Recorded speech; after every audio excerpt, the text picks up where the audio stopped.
And we begin with what a judge is calling a troubling case involving an ex-Marine. Good afternoon. I'm Sherman Chow. The ex-Marine found with an AR-15 rifle, an unregistered silencer, and disturbing notes and poems referencing school shootings and death.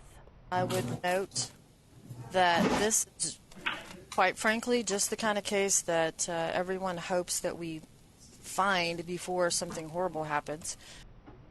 State officials talking about Rick Montalvo. Police pulled him over in North Houston early yesterday morning because they say his pickup truck didn't have a license plate. Officers found an AR-15 style rifle with a silencer on it. That silencer not registered with the ATF as required. It also did not have a serial number on it. Police say Montalvo also had a sniper canopy, tactical gear, and gear that would camouflage him from the air. Even more concerning, police say they found disturbing notes inside his truck. The defendant also had papers inside the vehicle stating something to the effect of, quote, "They say I'm the white boy who shoots up schools," unquote, along with poems talking about death. I work private security. That's the reason why for all that year, and I explained that to everyone that was there. And I cooperated with every law enforcement officer that was there. I explained everything to them. I didn't impede the investigation at all. It's a prudent I thing fought to for do. this country, okay?